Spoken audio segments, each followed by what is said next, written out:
Aywa la famille man de jóg naa yéen nag xaw ma yéen a ngi nelaw wala la nuit a été très riche longue tamit et loolu mooy liggéey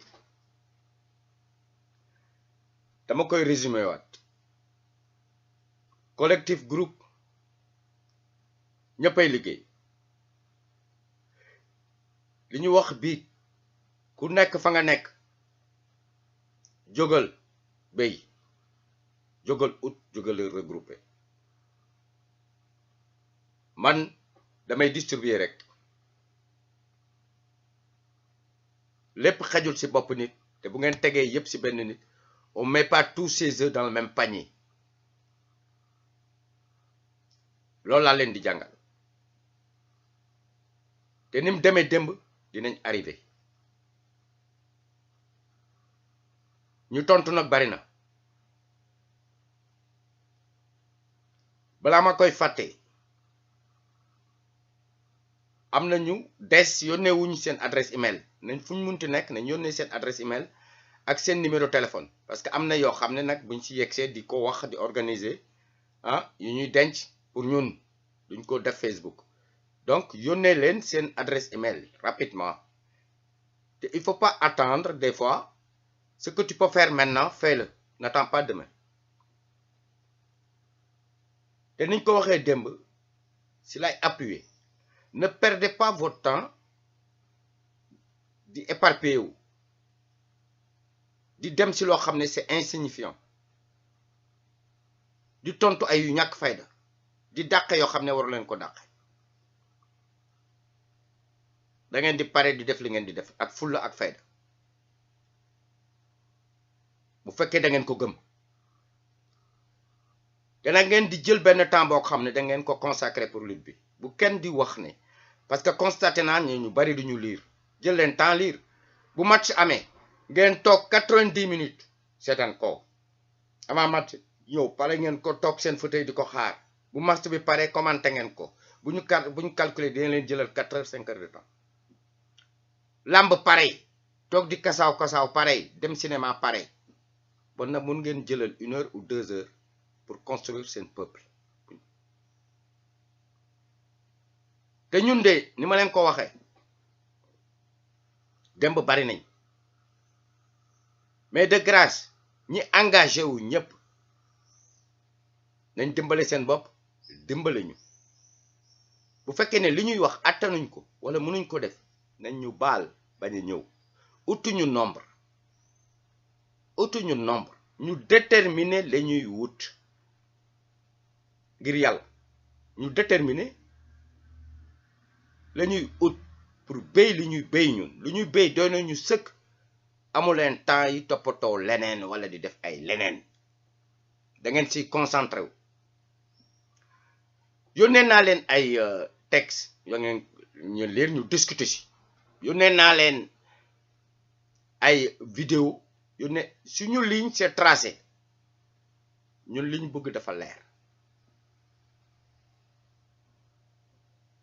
te ni mu demee démb dina aboutir buñ ci continuer répartir nañ tâche yi ku nekk ngi dina nga def sa liggéey na nga ko def benn nit du rappeler di topp di rappeler di machin yéen ñëppay def seen liggéey rappeler ñi ngeen war a rappeler rassembler ku nekk zone géographique fi bi nga nekk ñu conjuguer nag suñu force def ko benn boule union bi taxaw yëf yi leer man li ma ci gën a kontaan mooy ligne bi dafa leer li ñu gëm wax nañ ko fi ñu bëgg a dem xam nañ ko bon wax ji jeex na léegi dama leen di ñaan benn affaire balaa may delsi li ma leen di ñaan mu ngi nii dama bëggu ngeen concentré wu vraiment déglu ko te dinaa dugal yeneen dinaa continuer di wax ak yéen nii ñu ci argumenté di ko teg parce que am na ay doomu Sénégal yi bari ma gis ñuy recopier ay texte fanu di wax lu nekk comme bi muy wax ne génération bu nekk da nga am sa mission soit nga accomplir ko wala nga trahir ko ñi koy wax dafa neex ci seen nopp mais si trahir seen mission lañ dëkk tous les jours gëmuñu ko déglu leen nag. Grand 1 de la violence. Libération nationale, renaissance nationale, restitution de la nation au peuple, Commonwealth. Quelles que soient les rubriques utilisées ou les formules nouvelles introduites, la décolonisation est toujours un phénomène violent. À quelque niveau qu'on l'étudie, rencontre interindividuelle, appellation nouvelle des clubs sportifs, composition humaine des cocktail parties, de la police, de conseils d'administration des banques nationales ou privées, la décolonisation est très simplement le remplacement d'une espèce d'homme par une autre espèce d'homme. Sans transition, il y a substitution totale, complète, absolue. Certes, on pourrait également montrer le surgissement d'une nouvelle nation, l'installation d'un État nouveau, ses relations diplomatiques, son orientation politique, économique. Mais nous avons précisément choisi de parler de cette sorte de table rase qui définit au départ toute décolonisation. Son importance inhabituelle est qu'elle constitue dès le premier jour la revendication minimum du colonisé. À vrai dire, la preuve du succès réside dans un panorama social changé de fond en comble. L'importance extraordinaire de ce changement est qu'il est voulu, réclamé, exigé.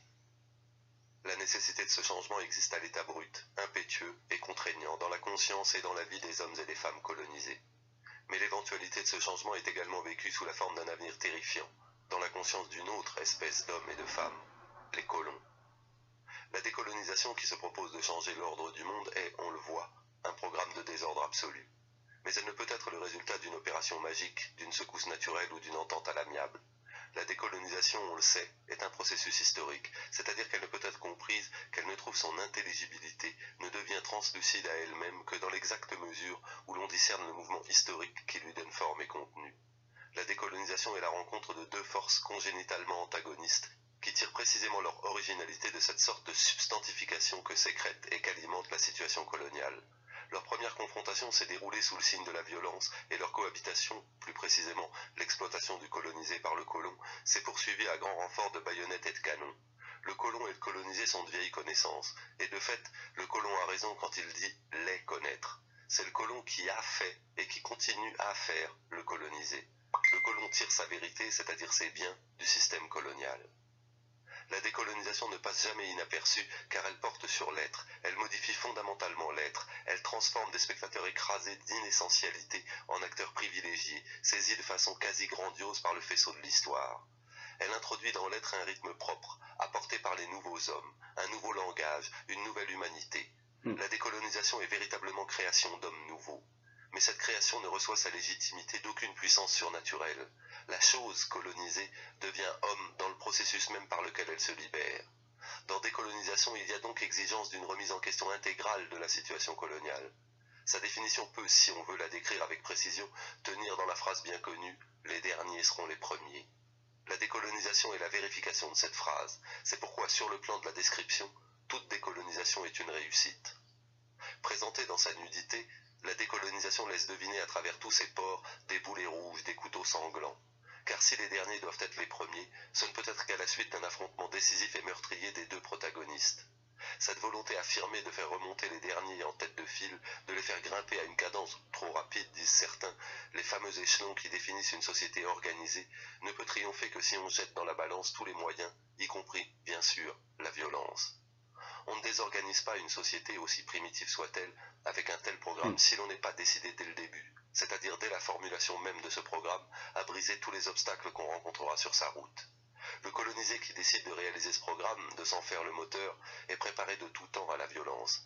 Dès sa naissance, il est clair pour lui que ce monde rétréci, semé d'interdictions, ne peut être remis en question que par la violence absolue. Le monde colonial est un monde compartimenté. Sans doute est-il superflu sur le plan de la description de rappeler l'existence de villes indigènes et de villes européennes, d'écoles pour indigènes et d'écoles pour européens, comme il est superflu de rappeler l'apartheid en Afrique du Sud.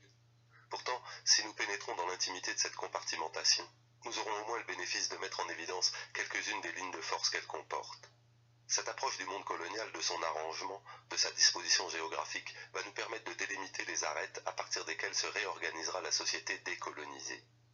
Le monde colonisé est un monde coupé en deux. La ligne de partage, la frontière en est indiquée par les casernes et les postes de police. Aux colonies, l'interlocuteur valable et institutionnel du colonisé, le porte-parole du colon et du régime d'oppression, est le gendarme ou le soldat.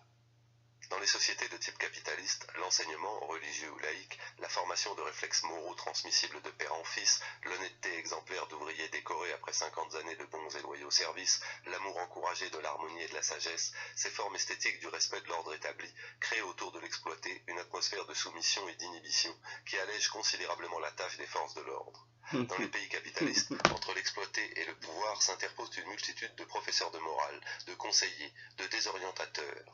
Dans les régions coloniales, par contre, le gendarme et le soldat, par leur présence immédiate, leurs interventions directes et fréquentes, maintiennent le contact avec le colonisé et lui conseillent à coups de crosse ou de napalm de ne pas bouger.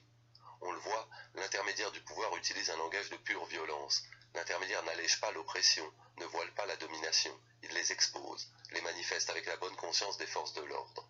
L'intermédiaire porte la violence dans les maisons et dans les cerveaux du colonisé. La zone habitée par les colonisés n'est pas complémentaire de la zone habitée par les colons. Ces deux zones s'opposent, mais non au service d'une unité supérieure. Régies par une logique purement aristotélicienne, elles obéissent au principe d'exclusion réciproque. Il n'y a pas de conciliation possible, l'un des termes est de trop.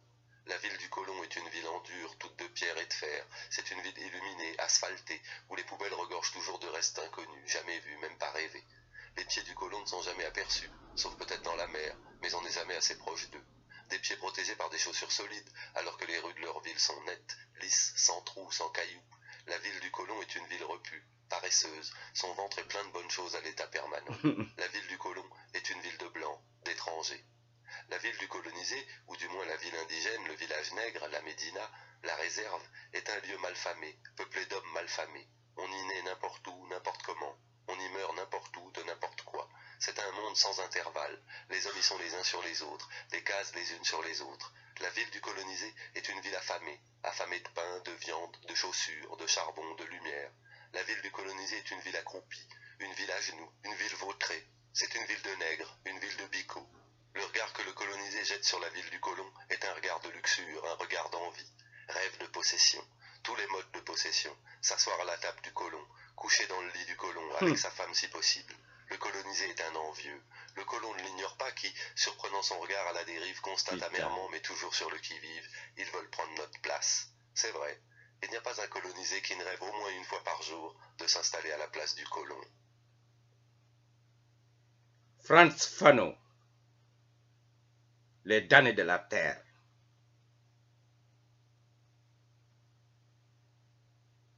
Gagne. Au boulot. Le médecin européen pendant la lutte. Au boulot. Gagne au boulot. Au boulot. Dafa jot. Dama bëgg ñu liggéey tous ensemble. Li ma leen tegal déglu leen ko bu baax. Li ñuy waxtaane big yépp suñu ligne day leer ñun. Amuñu temps di rentrer dans le subjectivisme. Loo gis rek dafa am temps. Positionné wuñu ba xam wax ñan ñun ñooy kan. Lu ñu bëggut lu ñu attendrul ci ñenn léegi loolu jeex na amuñ seen jot suñu jot lañ am pour essayer samp li ñu gëm réaliser li ñu gëm bu ñu kenn tardel ñiy wax ñiy dóora leen mën kii nag comme ni ma leen ko waxee démb ñu nekkoon ñëpp d'accord si